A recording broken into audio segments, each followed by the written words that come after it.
America के बीच अचानक दूरी बढ़ गई है। तनाव की स्थिति खतरनाक मोड़ की ओर बढ़ रही है।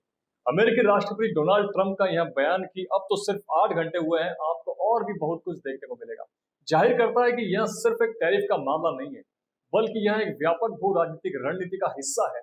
ट्रंप प्रशासन ने भले ही इस कदम को राष्ट्रीय सुरक्षा से जुड़ा मामला बताया है, लेकिन इसके पीछे भारत द्वारा रूस से तेल आयात जारी रखना एक प्रमुख कारण है। अमेरिका का मानना है कि भारत इस आयात के माध्यम से रूसी युद्ध मशीन को फंडिंग कर रहा है। भारत का दो टूक जवाब, हालांकि भारत ने इस आरोप को सिरे से खारिज करते हुए इसे अपने राष्ट्रीय हितों के खिलाफ बताया है। विदेश मंत्रालय ने साफ किया है कि भारत का कच्चा तेल आयात पूरी तरह से बाजार आधारित है और इसका उद्देश्य 140 करोड़ नागरिकों की ऊर्जा जरूरतों को पूरा करना है। यह तर्क बिल्कुल वाजिब है। भारत एक विकासशील देश है जिसकी अर्थव्यवस्था को ऊर्जा की निरंतर और सस्ती आपूर्ति की जरूरत है। किसी संप्रभु देश की तरह भारत अपने नागरिकों के कल्याण और सुनिश्चित करने के लिए अपनी ऊर्जा जरूरतों के लिए सबसे व्यवहार्य विकल्प चुनेगा। टैरिफ की राजनीति के संदेश दूरगामी ट्रंप का यह कदम सिर्फ भारत तक सीमित नहीं है। उन्होंने चीन और अन्य देशों पर भी इस तरह की सेक्शन लगाने की बात की। यह दर्शाता है कि यह एक रणनीति है जिसका मकसद उन देशों पर दबाव बनाना है जो रूस के साथ व्यापार संबंध बनाए हुए। वास्तव में ट्रंप की रणनीति में चीन के प्रति एक अलग दृष्टिकोण है। भारत पर तुरंत कार्रवाई करके एक संदेश देना चाहते हैं कि अमेरिका के फैसलों का विरोध करने वाले देशों का इसका खामियाजा भुगतना पड़ेगा। इससे भारत और चीन के बीच तनाव बढ़ सकता है, क्योंकि दोनों देशों रूस से तेल आयात के मामले में अग्रणी है। भारत पर 50% का बेसलाइन टैरिफ, जिसमें 7 अगस्त से 25% और 27 अगस्त से अतिरिक्त 25% प्रभावी होगा, भारतीय अर्थव्यवस्था पर एक बड़ा बोझ डाल सकता है। इससे भारतीय निर्यातकों को नुकसान होगा और इसका असर अंततः भारतीय उपभोक्ताओं पर भी पड़ सकता है। इस स्थिति में भारत के लिए ये महत्वपूर्ण है कि वो कूटनीतिक स्तर पर अमेरिका के साथ संवाद जारी रखे, अपनी स्थिति को मजबूती से पेश करे, साथ ही उसे अपने व्यापारिक संबंधों में विविधता लाने और वैकल्पिक ऊर्जा आपूर्तिकर्ताओं की तलाश करने पर भी ध्यान देना चाहिए।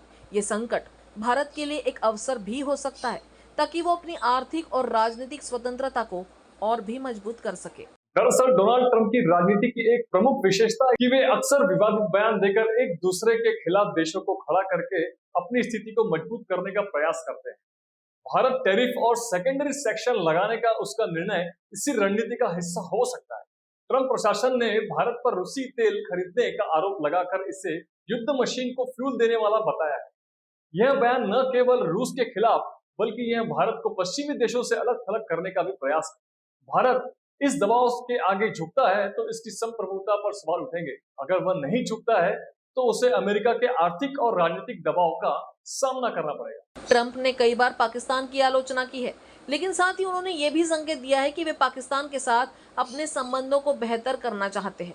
अगर भारत और अमेरिका के बीच तनाव बढ़ता है तो पाकिस्तान के लिए ये एक अवसर हो सकता है कि वे अमेरिका के करीब आ सके। ट्रंप इस स्थिति का लाभ उठाकर पाकिस्तान को भारत के खिलाफ भड़का सकते हैं, जिससे दोनों देशों के बीच तनाव बढ़ सकता है। वैसे भी पाकिस्तान इस समय आर्थिक संकट से जूझ रहा है। वो अमेरिका से आर्थिक मदद और राजनीतिक समर्थन चाहता है। ट्रंप की रणनीति का लाभ उठाकर वो भारत के खिलाफ अपनी स्थिति मजबूत करने का प्रयास कर सकता है। नया वैश्विक ध्रुवीकरण हो सकता है। कुल मिलाकर ट्रंप की टैरिफ नीतियां वैश्विक व्यापार में एक टैरिफ युद्ध को जन्म। जब एक देश टैरिफ लगाता है तो दूसरे देश भी जवाबी कार्रवाई में टैरिफ लगाते हैं। इससे आयात और निर्यात दोनों महंगे हो जाते हैं, जिससे उपभोक्ता की कीमतों में वृद्धि होती है। इससे वैश्विक आर्थिक वृद्धि धीमी हो सकती है और कई देशों में आर्थिक मंदी का खतरा बढ़ सकता है। विश्लेषक भी मानते हैं कि टैरिफ लगाने से अमेरिका अपने व्यापारिक साझेदारों से अलग थलग पड़ सकता है। अन्य देश अमेरिका पर अपनी निर्भरता कम करने के लिए नए व्यापारिक गठबंधन बना सकते हैं, जैसा कि चीन, रूस और अन्य ग्लोबल साउथ देशों के साथ संबंध बढ़ाकर कर रहा है।